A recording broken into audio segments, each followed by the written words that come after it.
He didn't run. He stayed, living like nothing happened. And no one knew the killer was among them.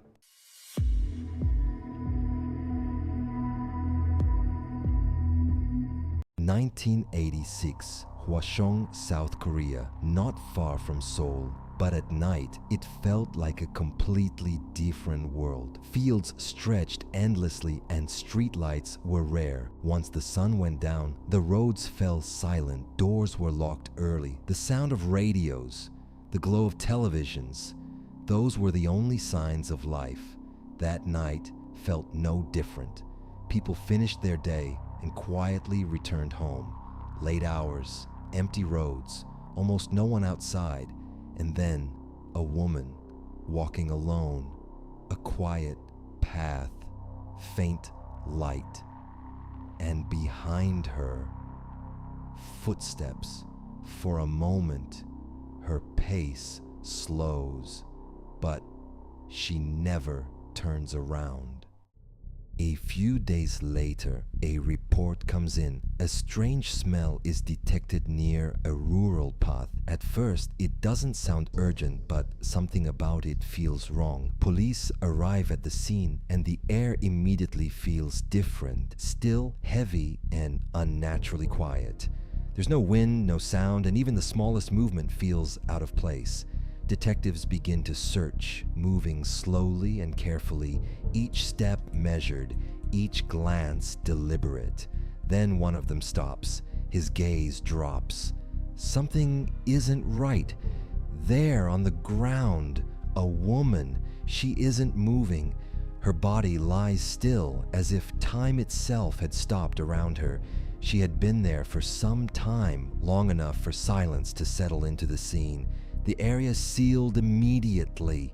No one speaks, but everyone understands. This wasn't a disappearance. This was murder, and what disturbs them more comes next. There should have been traces, footprints, soil, signs of struggle, something, anything.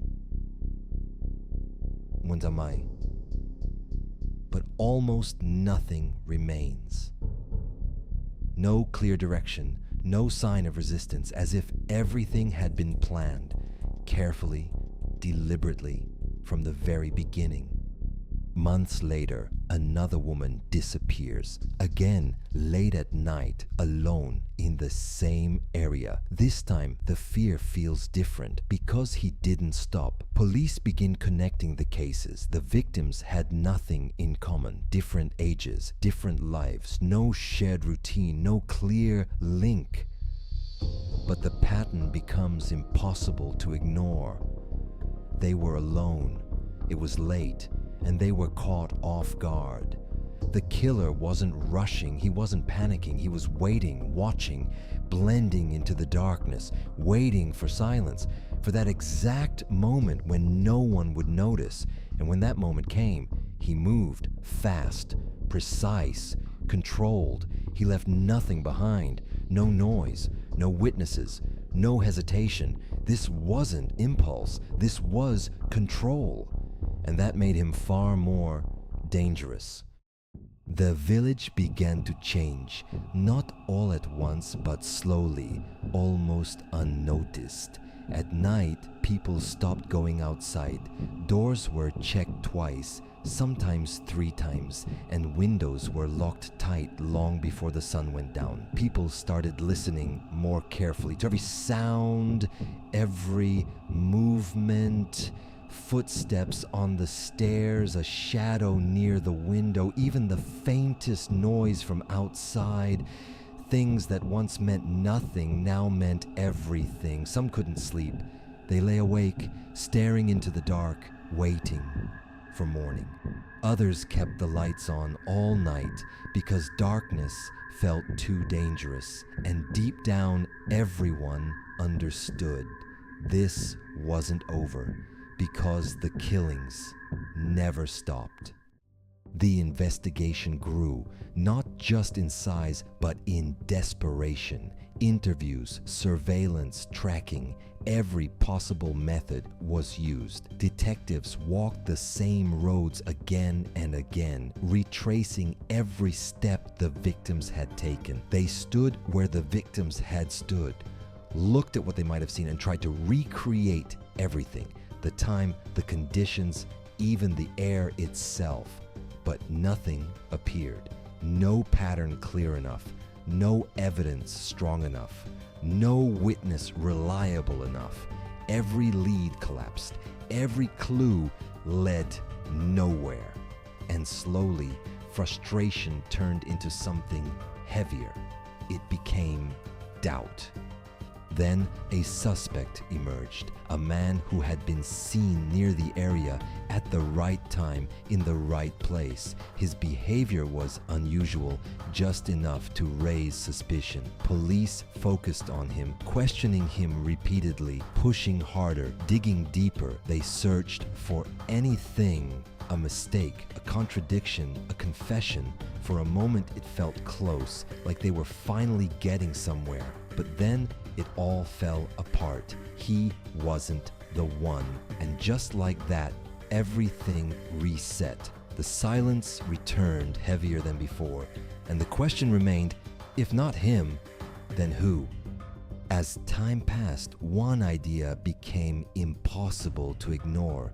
This killer knew the area. He understood it. He knew where the darkness settled, where the roads emptied, and where a person could disappear without a sound. A detective studied the map again and again, tracing the marked locations, the victim sites, the distances between them, and slowly a pattern began to emerge. Not obvious, but undeniable. It felt too natural, too precise, too familiar, like someone who had lived there for years.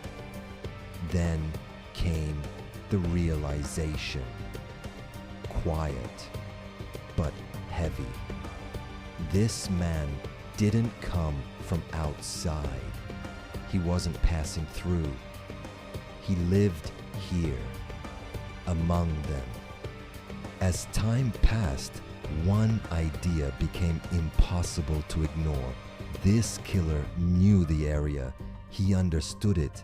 He knew where the darkness settled, where the roads emptied, and where a person could disappear without a sound. A detective studied the map again and again, tracing the marked locations, the victim sites, the distances between them, and slowly a pattern began to emerge. Not obvious, but undeniable. It felt too natural, too precise, too familiar, like someone who had lived there for years. Then came the realization. Quiet, but heavy. This man didn't come from outside. He wasn't passing through. He lived here.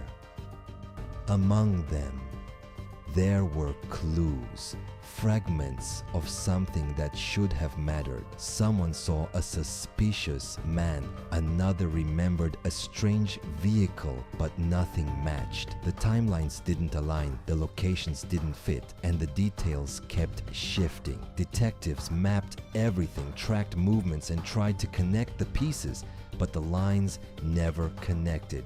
The pieces were there, but they didn't fit. Not cleanly, not completely. It felt wrong, as if someone had scattered them on purpose, leaving just enough to confuse, but never enough to solve. Time moved forward as it always does. Seasons changed, fields shifted, and life continued. At first, everyone talked about the case, but slowly those conversations faded, less frequent, less urgent, until they disappeared entirely. The news moved on, people moved on, but the fear never truly left. Some still checked their doors at night. Some never walked alone again, because deep down they knew this case didn't end. It was simply forgotten. And then, 33 years later, science brought it back. Not memories, not witnesses, but DNA. Something invisible now speaking, something silent now pointing to one man, already imprisoned for another crime. For years, detectives had chased shadows, and now they had a name. They looked at it and said nothing, because the truth was hard to accept.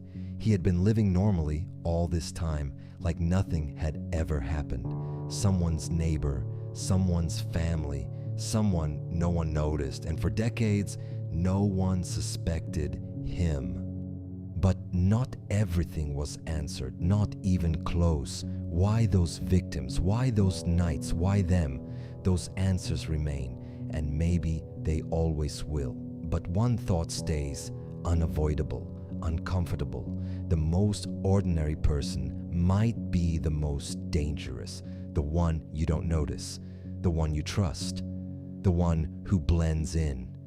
He might have been someone you passed by, someone you ignored, someone you never looked at twice. And maybe that's why he was never caught for so long. This is the day recorded in history. This story ends here. But in the darkness, stories remain. Will you stay for the next one? Dark Case Hub.